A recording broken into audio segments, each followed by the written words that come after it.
En 1942, les commandants australiens ont rejeté une mitraillette faite maison, construite par un jeune de 24 ans dans le garage de ses parents.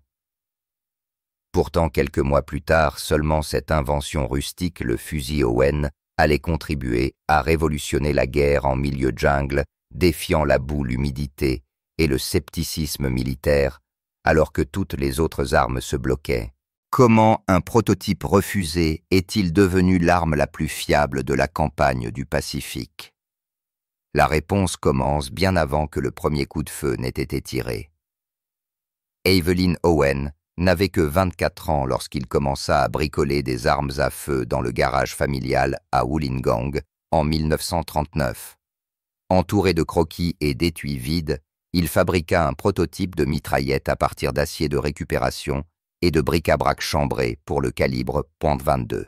Le dessin d'Owen comportait un chargeur tambour et une gâchette actionnée au pouce, des caractéristiques qui laissèrent perplexes les évaluateurs militaires, lesquels utilisaient deux armes plus conventionnelles pour la comparaison. Des lettres de cette époque montrent un jeune inventeur envoyant des notes pleines d'espoir aux responsables de l'armée seulement pour recevoir des refus polis.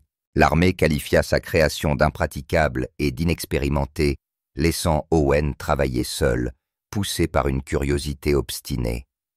Il persista néanmoins, raffinant ses notes et ajustant le mécanisme du prototype, sans savoir que son arme de garage trouverait bientôt un champion improbable au-delà de sa propre famille. En décembre 1941, le fusil Owen fut présenté au stand de tir de Long Bay, à Engleburn, où des officiers de l'armée se réunirent pour assister à une série d'épreuves impitoyables. De la boue, du sable et de l'eau furent versés dans les mécanismes ouverts de l'Owen, du Sten et du Thompson. Seul l'Owen continua de tirer son mécanisme, se moquant de la saleté qui paralysait les autres. Les rapports d'essai de ce jour-là consignent l'étonnement du comité. Certains officiers s'étaient présentés en s'attendant à un nouvel échec expérimental. Au lieu de cela, ils découvrirent une arme qui refusait de s'arrêter. Vincent Wardle, persévérant et convaincant, fit pression pour une adoption locale, envoyant les résultats d'essais et des lettres urgentes dans la chaîne de commandement. En quelques semaines, des câbles d'approbation autorisèrent l'utilisation du fusil Owen dans les forces australiennes. Au début de 1942, des commandes de production de masse furent émises, mettant fin à des années de scepticisme par un résultat indéniable. La fiabilité du fusil Owen commença par sa caractéristique distinctive, un chargeur monté sur le dessus. Contrairement aux conceptions à alimentation latérale ou inférieure, ce montage permettait à la gravité d'aider chaque cartouche à entrer dans la chambre même lorsque l'arme était inclinée ou tirée depuis des positions inconfortables. L'angle d'alimentation réglé à une pente précise aidait à prévenir les mauvais chambrages et les arrêts qui affectaient d'autres mitraillettes dans la boue et le chaos des combats en jungle. À l'intérieur, la carcasse était divisée par une cloison pare-feu à double chambre. Cette séparation signifiait que la saleté ou le sable entrant par la poignée de charge ne pouvait pas atteindre la culasse ou le mécanisme de tir. Les débris qui pénétraient étaient simplement éjectés vers le bas avec chaque étui tiré. Les plans de brevet de 1943 montrent la simplicité de l'action par recul blowback et le chemin délibéré prévu pour l'évacuation des débris isolant les pièces mobiles de l'arme des pires conditions du terrain. Cette configuration de base formait le cœur de la résistance presque légendaire de l'Owen aux endraillages. Garder le fusil. Owen, en état de tir, demandait peu plus qu'un chiffon et quelques instants de travail. Les manuels d'armurerie de l'époque décrivent un système de canon à changement rapide qui permettait aux soldats de remplacer un canon encrassé ou surchauffé en moins d'1 minute, même sous le feu ennemi. L'opération simple par recul de l'arme signifiait qu'il n'y avait pas de ressort complexe de levier ou de pièces délicates à craindre, juste une culasse robuste à un ressort et une seule goupille transversale, maintenant le canon en place.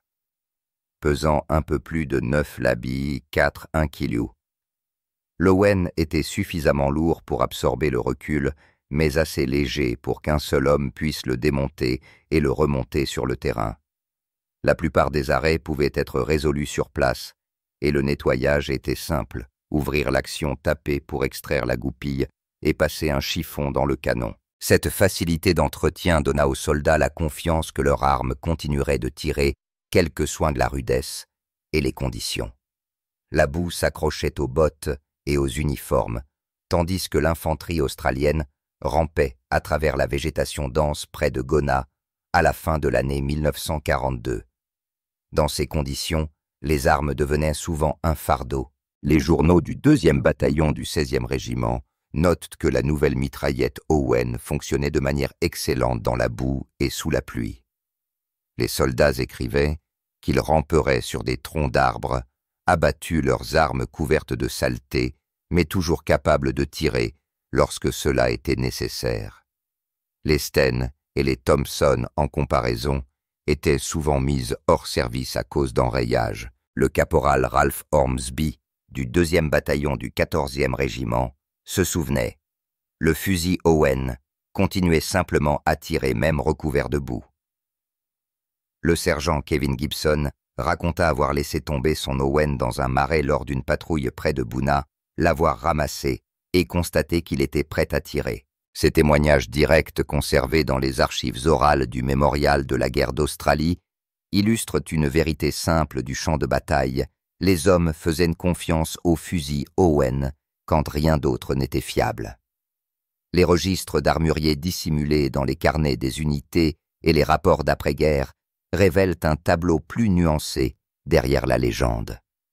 La réputation du fusil Owen de ne jamais s'enrayer s'est forgée sur le terrain, mais les journaux d'entretien montrent que de rares blocages se produisaient presque toujours liés à des chargeurs bosselés, à un encrassement extrême, après des centaines de tirs sans nettoyage ou à des munitions défectueuses.